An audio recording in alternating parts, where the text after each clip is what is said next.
Hello, hello.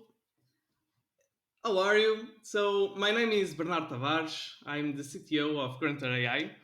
Today, we're going to be presenting about EIC Accelerator with this webinar called Unlock Your EIC with AI. We're going to have a very special day today. As you know, we've been doing these sorts of webinar to promote all the grants that we have knowledge and we want that knowledge to be shared. Today, we're going to be doing an intro about the AIC grants, the AIC Accelerator in particular. This is all the academic knowledge that is online. So here you're going to have a digest intro about this. We are also going to talk about how AI can help, in particular, how we as Granter AI can help you to apply to this sort of funds. And then the most special moment, we're going to be talking with Luis Valente from iLoF, one of the more recent AIC Accelerator recipients. So there's no one else better to talk about the insights about applying to this sort of grants than the recipients themselves. So we invited Luis for that purpose. So keep up with us. We're going to give you a fully digest view about how it is to apply to this sort of things. With me, I'm going to introduce the CEO, Bernardo Seixas. Bernardo Seixas. Hello. Hello, guys. I'm going to put on Bernard's side to talk more about these sort of grants, in particular about Granter AI and then AIC. Bernard, the stage is yours. Hey, guys. So, as probably most of you would know by now, we are Granter.ai. We are a Portuguese startup that helps other small companies find and apply for grants using AI. Now, today, like Tavares said, we are going to have a digested view of the EIC Accelerator, but I'm going to be as fast as humanly possible so that we can hear from an expert himself, from Luis from iLoF. So let's get going. In terms of the overview of European funds, when we look into European funds that come from the European Commission, we always have to start from the perspective of the Horizon Europe program. This Horizon Europe is divided into three pillars. The first pillar is called Excellent Science and is basically focused on fundamental research, so very early stage and uh, scientific method overall. Then the second pillar is more focused on global challenges from an European standpoint. So each cluster is focused on a SDG, so the um, one of the goals of the European Union. And then we have the third pillar called Innovative Europe, which is what we're going to focus on for this webinar, specifically focused on the European Innovation Council, so the famous EIC. Now, in terms of budgets, in the next one, Tavares, in the next, okay. Um, for the budgets themselves, is just an overview of the entire budgets. We can see that the clusters have the highest budget of them all, but right now we're focused on one of the very specific parts of Pillar 3 called the European Innovation Council, which has a 10 billion euro budget for this 7 years of Rise in Europe program. Now, what is the EIC and what is the journey of the European Innovation Council? It's important to note that this is a specific path that the European Union wants startups to go on from very early stage research until they go to markets. This is divided between TRLs, so technological readiness levels, and this goes from 1 to 9, 1 being the most basic research and 9 being deploying your product to the markets. The IC is divided between these TRLs into three different programs. The first one being Pathfinder, that focuses on this early stage research. they can give you a grant of 3 million euros, or up to 3 million in an open call, or 4 million euros in specific challenges. Then for the transition grant is specifically for companies that went through the Pathfinder stage and they want to get to the accelerator stage. So this is a fund specifically for them. So much more targeted. So for TRL from 4 to 5 and 6, and it's a grant of up to 2.5 million. And now for the, let's say, Champions League of grants, which is where we want to focus our efforts today, the EIC Accelerator. It's divided between a grant and a funding component.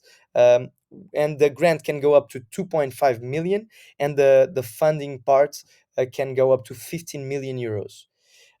Again, the accelerator is to pick up all the research that you've done in the previous programs and then use it and apply it and go to the market. Now let's look at EIC divided by industry. This is a very cool a snapshot of where the winners of EIC grants and funding are, and it's very clear to us that the three main areas that they invest in is health, digital industry and space, and clean tech. Being that health is 50% of all these grants, so there's a clear tendency, and Portugal, for example, has a very good track record of health tech companies like iLoF winning the IC Accelerator, but there's a clear tendencies on specific industries. For example, in the digital industry and space, we can see that quantum hardware and semiconductors is the main bulk, which is very it shows a lot the efforts that the European Union is using to become self-sufficient in these areas. And obviously, clean tech in terms of sustainability is also one of the biggest priorities right now. Now, let's go to the EIC Accelerator in particular. Let's move into the process. And first of all, let's look at who can be a beneficiary of the EIC Accelerator. First, you need to know that your company is developing a high risk, high impact innovation. So again, we're always talking about innovation. The EIC Accelerator is not, and the EIC in general, is not for service-based companies that do not have a high degree of innovation. We're always talking about pushing the state of the art further. So if your company is not doing any sort of R&D and pushing that barrier forward, the European Union is typically not interested in funding those types of businesses. They have to have the potential to create new markets or transform existing ones. Again, with the goal of societal innovation and impact. Usually, these companies are what are considered deep tech companies.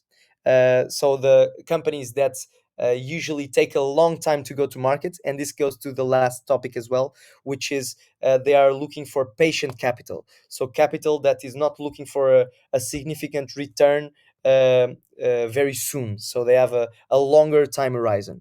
And for the accelerator in particular, again, we're looking into scientific research that is at least in TRL 5 or above. Now, how is the accelerator divided? It's divided into two different types of calls. The first one is challenge-driven calls, so very specific challenges that we're going to go into in the next slide. But then there is also an open call that is open to proposals in any field of technology and innovations. They just have to have the impact and the scientific methodology that we were just talking about. Now, for the challenges themselves, this is for the ones watching. This is important for you to see if you fit into one of these already predefined challenges, because it can make your life applying to the accelerator much easier. First of all, is human centric generative AI made in Europe. So, this is, let's think about a competitor to OpenAI, what Mistral is doing. We have things like VR and AR, specifically for topics like Industry 5.0. We are talking about things like quantum computing, food tech, some health tech, and obviously sustainability and renewable energy. Now about the grants themselves and how can the funding be divided. We can use the grant is up to 2.5 million, like I said, but then there is also another method that you can get money from the EIC Accelerator, which is direct funding. So they can actually invest in your company. So exchange equity for money. This is directly from the European bank, and this can go up to 15 million euros. And there are different ways. I think in the next slide we can see which ways your company can get this type of funding.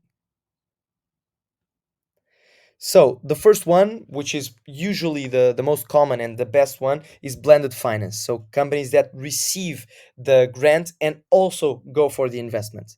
Then there's all the combinations in between. So you can go grant first and then go for the investment. You can go grant only, so not receiving the investment, or investment only. So all of these have different requirements or goals. So it depends on whether your company fits in each one of these stages. Now, for some statistics, this is just like I said, most companies go for the blended finance option, but it's everywhere in between. The most rare one is obviously equity only, because usually companies love grants because it's free money essentially. Now for the application process, I'm going to go super fast on this because I think it's better for Luis to talk about the process itself. But just for you to have a sense of what needs to happen, you have to submit a short proposal, which is a small application and a video pitch. And then you have to wait for the results, and you have different experts that need to give you their go ahead. Then you have to write a full proposal. So if you get approved in your short proposal, you can submit your full proposal, and the next cutoff date for a full proposal is 3rd of October. So you would need to submit you need to to have a short proposal approved in order to even start applying to this full proposal. But this is much longer application, which with all the financial information that you need, and also a little bit more time to prepare. And then finally, you have the interview process, which I think it's better for you to hear from Luis, but super important. This is a quite a demanding process from a startup. So you don't want to create a very good proposal and then all of a sudden not get approved because your interview didn't go well. Now, I believe we can go to our invitee, to Luis from iLoF. Let's just move to the winners. The next slide goes to the winners of EIC Accelerator in Portugal, and one of the most recent ones, being iLoF, the last one. So let's get Luis in here and answer some questions that people might have. Hi, Bernardo, both of you. Very happy to be here and happy to help. So yeah, You are mute, Tavares. Okay, having a microphone helps. So really awesome to have you, Luis. We have a bunch of questions for you. As I said in the beginning, there's no one else better to tell us about this process as someone who actually went through it.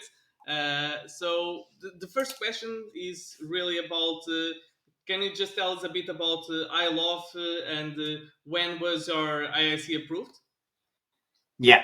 So iLoF is a deep tech, health tech business working on the personalized medicine space. So we've been collecting massive amounts of multimodal data to get life-saving medications to the patient hands a lot faster, and turning the whole drug development process in a lot more humane way. So it's a platform that basically combines artificial intelligence, Mhm.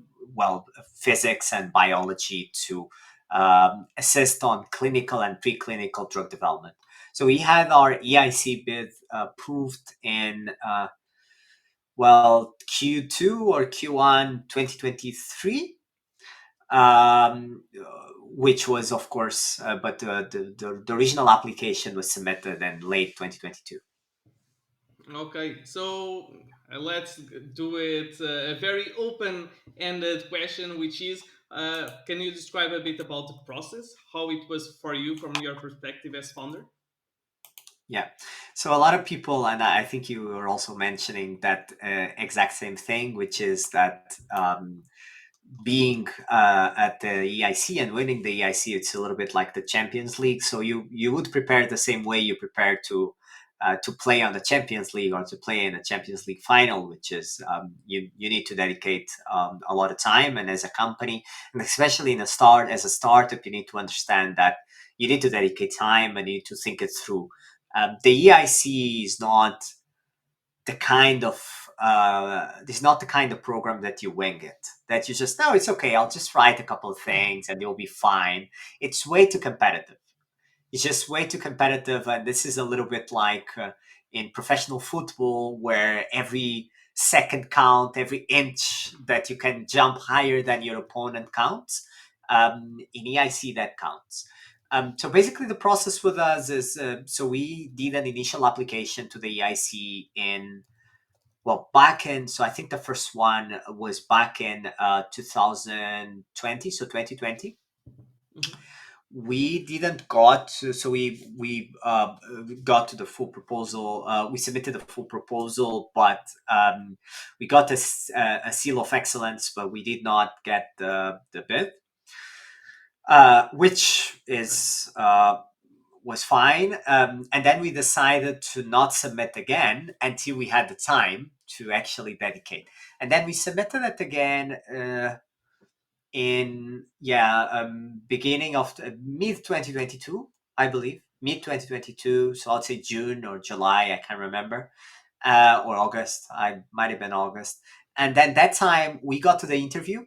So first phase, second phase interview, and then on the interview we didn't got it for variety of reasons, and I can share a little bit around that.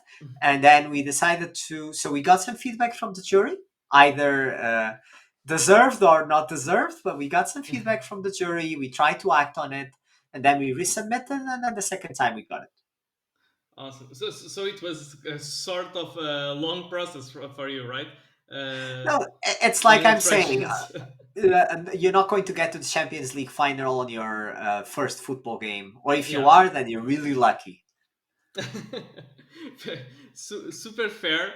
And what was the sort of grant that you applied to? It was grant Blended, first, grant blended, only, blended. blended. Okay, so you went for the default, the blended one. Why was that? And what was your mindset in choosing that one? Well, so the way that the grant is structured, it kind of incentivizes companies to go to the blend Yeah. anyway, because there's optionality. So that was number one, and number two, we thought it would be the one that most. So we're a venture-backed company, and there's some very good companies actually that are getting funded by the EIC fund. So we thought it would be a good option for us too. And again, I mean, I think the whole framework also of the way that the grant is set up is, so they don't want just to hand out grants. They don't see themselves as just a grant handover agency. They want to Yeah. be a bit more strategic than that. And in our case, the approval decision is made such that it's not that you, or in theory, it's also made in a way that the moment you apply for blended funding, they have a right but not an obligation to deploy equity, which normally also helps you in future fundraising. Okay, interesting. I'm going to use this moment also to share for potential viewers. If you want to make questions to Luis, just put in the comments. We'll go through them. I think it's a really nice chance to do that. Regardless, we do have a lot of questions that we want to make ourselves. I think is a nice opportunity for that. So I guess the first one we can go deeper is did you apply by yourselves? Did you use external consultants? Can you share about more about that?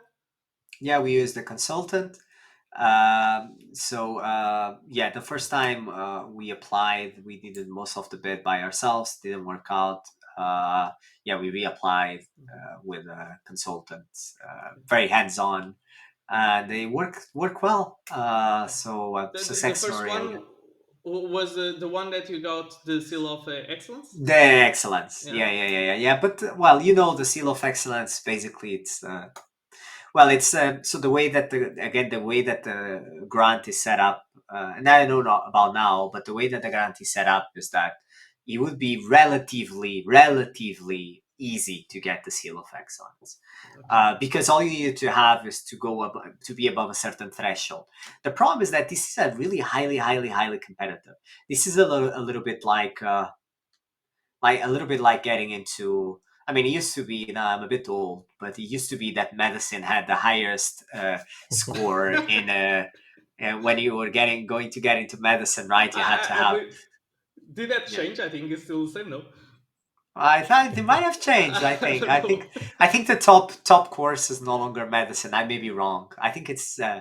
some Well, engineering's now top. Uh, we didn't show this statistic. It was at the end of the presentation, but just for the viewers, right now the average success rate in the EIC Accelerator is 6%.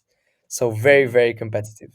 Yeah, Yeah. and now and I would say that and I'm involved with a couple of companies that are applying or have been applying, or some of them informally or whatever, helping, supporting, just on a founder to founder perspective.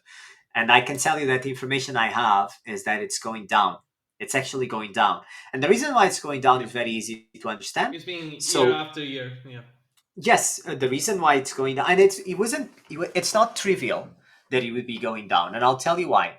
Because they introduced this cutoff, there's a cool down period where if you reapply, I think if you reapply 2 or 3 times and then you don't Hmm. get it, then you get a certain period that you cannot apply.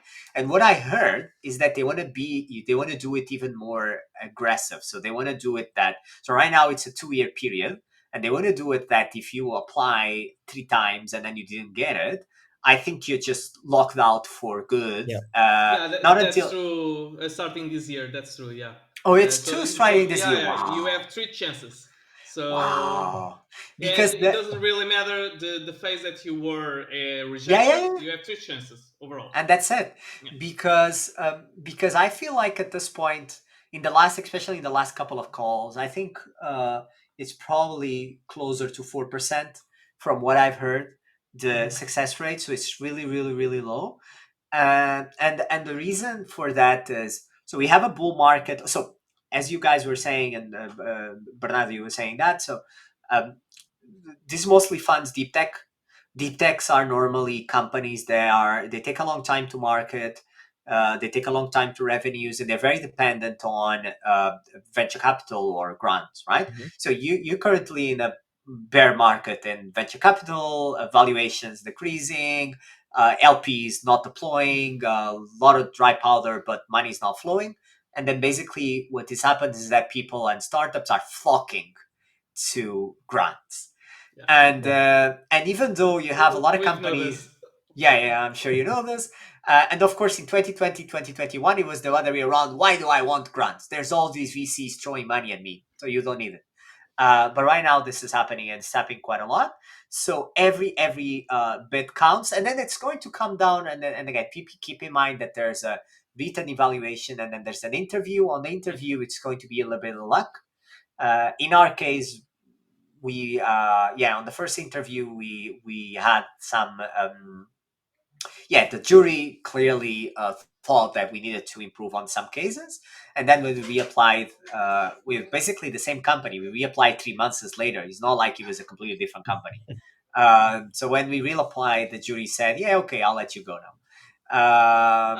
I want to go deeper on the interview itself, but even before that, I would like to understand a bit about not the stage that you are now, more about When did you decide it was the right timing? What was the stage of you For when you applying. decided to apply? Yeah, did you have like pilots, IP? How was the things back then? We were fairly mature. By then, we had raised quite a few million by then. We had a significant sized team.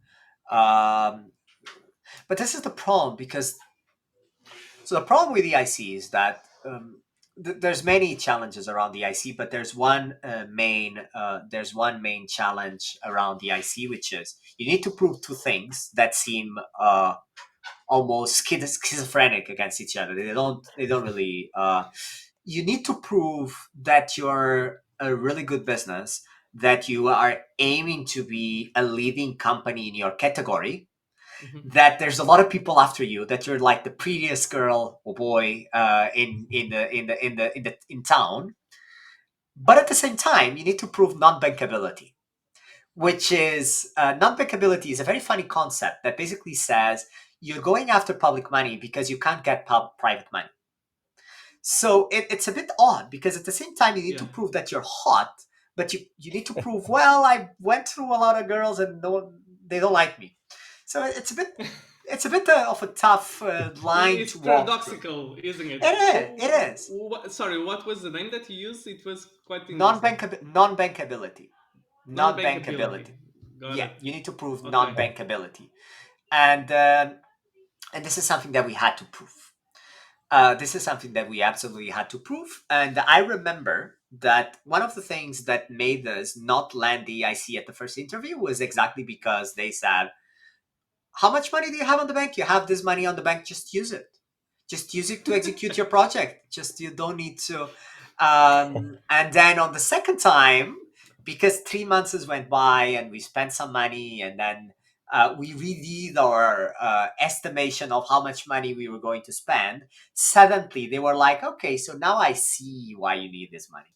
Mm. But I've seen companies getting rejected the other way around, which is, oh, you don't have enough money, not enough traction, or you're going to die before we actually can give you the money. And again, keep in mind that the moment you give them, you get the EIC, don't expect the money to flow into your bank account in the next couple of months. It's not going to happen.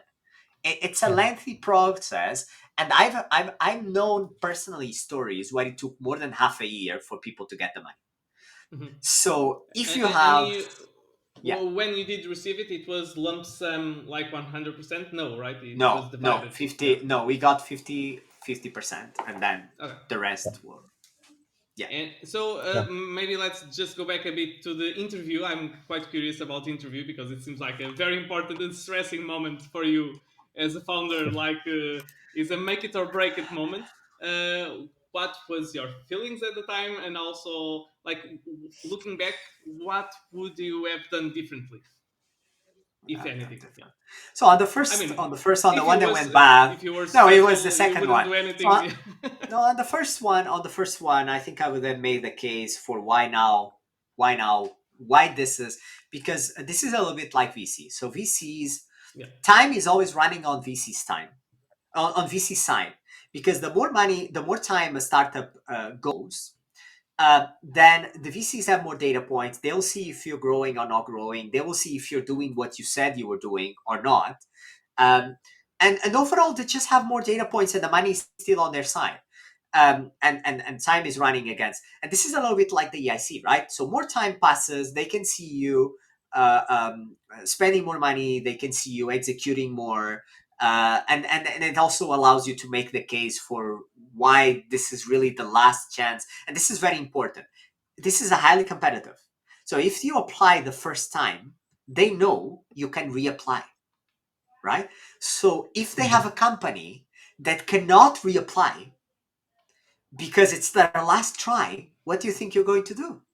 You're going to, if you're in doubt between a company that can reapply and a company that cannot reapply, if you're in doubt between these ones, you might go for the company that cannot reapply because that's their last chance, last opportunity, right? Yeah. So this is one, and you really need to make the case, and this is again paradoxical.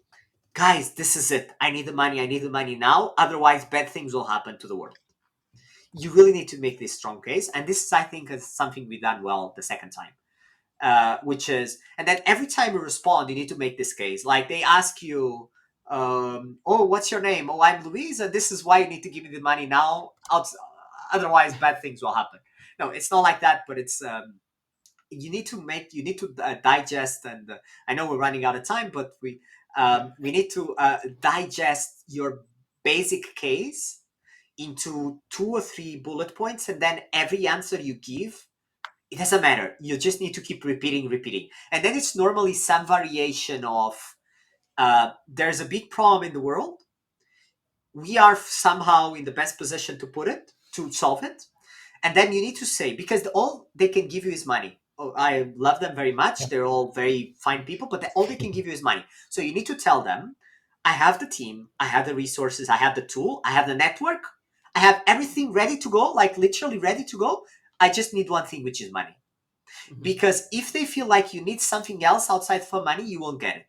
You won't get the money, because they'll be like, we can't help you getting that, and we'll giving you money, and then you will fail because you don't have this that we can't help you Mhm. with. So you need to position yourself like, I have everything, I'm ready to go, I'm just literally on the starting line, ready for the whistle, and then I'll start running. All I need is money. And this is something I think we've done well on the second try. Amazing. Just we promised to let you go at 4:30, so we're gonna do that. But one final question: do you have any final tip for any new applicant that is thinking about applying to the EIC? What you would you say to them right now? So the world, Europe for sure, but the world right now, it's a bit in a nationalistic space. Everyone wants to create local winners, national winners.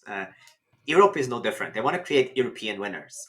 So if you position your case as um, there's this company in the US, there's this company in Asia, in China, and this is a very important problem. This is a very important market. Europe does not have a champion. We can be this champion. We can be the European champion on this market, and then we can take Europe and we can take over the world, from Europe to the Mhm. world. So if you position like, so I know of a EIC company that made this case, and that's why we made it too. We made this case too, by the way. But I heard this from another EIC granted, Portuguese EIC granted company, that basically said, literally on the interview, this is the best option that Europe has to build an European champion on this area. Fund Amazing, us, otherwise we're going to get run over by our American competitors, or we'll need to amazing, raise in the US, or we'll need to raise in the US. And this is something we've used in our interview. We told, either you fund us or we'll need to raise in the US because we need it. Awesome. amazing. Great tip, Luis, and thank you so much for taking the time to talk with us. Super insightful, and I hope it was also helpful for anyone watching. Thank you very much, Luis. Thanks so much. I'll let you go. It was a pleasure being Thank here, you, and happy Luis. to help. Happy to help. Thank you. Thank you so much. So we're going to still talk a bit, so we can talk a bit now about how Granter can help you. We change here the things a bit from the agenda to give more space to Luis, which I think is the best thing for leveraging this in this place. So about Granter and AI, I'm going to do a really quick demo about how Granter works.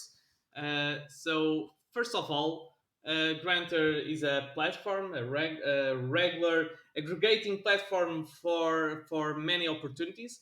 We do it for investments, we do it for grants, for tax incentives. The I guess the differentiating part is that we are using AI to do things that sometimes are quite subjective. So when you first onboard in Granter AI, you're going to have a space like this, and what we are doing is we are doing getting some of your data that you give on your onboarding as a company and matching with the opportunities, and then trying to give you if you are a match or a no match with each opportunity. So as you can see here, we are talking about your matches. You can get more, you can see the full listing, but here we're talking about the best match for you. The AI also gives you some sort of generic overview about why it thinks this is the case. So you can come here and why do we think this? This is all AI generated, of course. Then the way we suggest it to work is something like this. If we're talking about a clear match, you can go through our experts, and that's the part where we are as a marketplace where we match you with some of our experts. We give them AI tools so they can leverage the thing quicker and in a more efficient way, we believe. They're going to have an AI application draft, then they will review it and they will submit it for you. This is supposed to make everything easier. But if you have a no match, of course, you should not. I mean, there's a chance that the AI is totally wrong, but you can check it out for yourself. But likely, if he's saying a no match, is because it's really a no match. If he's uncertain, something in the middle, you can do something, which is you can go to this button in the top corner, Ask AI, and we have AI models trained for each opportunity where you can go deeper in asking questions. You can go chat style, talk about eligibility. If it doesn't have enough data, it will ask you back about some specific details about your company. This is all back and forward, so you can get more into the grant itself. All of this information, of course, is trained on the PDFs that there's open. You can also, and you should, go deeper into the links and get more informed. And if it's the case that you think, yeah, this can work, then you also get matched with our experts, and we go from there. So this is the overall view of our platform. Regarding for AIC sessions, maybe you want to talk about our offering here. Yeah, sure. So we divide our price usually between a setup fee and then a success fee, so that we are aligned with the objectives of our clients. Because this application specifically is divided into two different moments, like we talked about. The first one being the short proposal, we are charging 750 euros setup fee for that short proposal. And then, if it's approved, if we have a short proposal approved, we can move to a long proposal in which we charge 2,250. So the idea is a total setup fee of 3,000 euros. And then, only and if you get approved in the long proposal, so only if you get the money, the 2.5 million plus investment, we charge a 2% success fee on the grant money. And that's it. It's pretty simple. By dividing everything by steps, so we can have sure that the risk is also diluted. The what we are doing in the backstage, of course, is we already have a network of consultants. Some of them really with high experience with this specific grant, and we do that matching for you. We also do it for sectors because there are some that are more knowledgeable, let's say, about energy or about that sector or about healthcare, and we can do that match. And then from there is we try to do everything more digitalized, more AI driven, of course. But in the end of the day, what happens, what really matters is for the grant to be succeeded. So that's what we are looking for. Uh, Talking about a bit more about the grant itself. I'm not sure if there's much more to talk. I think this is the end. We're going to be open for questions still. Seixas, do you have anything more to add about the IC process that you want to highlight? No, I don't believe so. The only things I would stress is if there are people right now thinking about applying to the EIC Accelerator in this next cutoff in October, you need to be submitting your short Yeah. proposal ASAP. So this is something that I really want to stress. Also, another point is don't go through the EIC Accelerator if you're not doing actual research that is going to impact Europe and the world, like Luis said, and I think it was a great Yeah. insight that we are looking for European winners. So if it's not doing that, if it's just, let's say, I'm going to put it in air quotes, a basic service company or a traditional SME with no real research behind it, that is not pushing the state of the art further, do not go into this process, because it's very, very time consuming. It can be expensive, even with us, which we are much cheaper than a traditional consultant. It's expensive for a startup. So really go into it knowing that it's a long process, a difficult process. But if you win, again, it's a Champions League of grants, and you get at least 2.5 million euros in the bank, which is an amazing feeling for a startup. Exactly. So that's it. We are Granter. In your platform, you have the QR code here. You can discover more grants, not only AIC, of course. And this is what we are doing. If this is free, you can access, you can have some power of the AI to try to leverage this sort of matchings. The IC itself is one of the high level, of course, but I guess there are plenty of them. So of course, there's going to be some sort of grant that applies to you. That's your mission, to have this sort of information broadcasted so everyone knows about it. And that's it. I think we're going to end for here. Seixas, any last word? No, just thank you very much. And if you need any help with grants, let us know. Awesome. Cheers.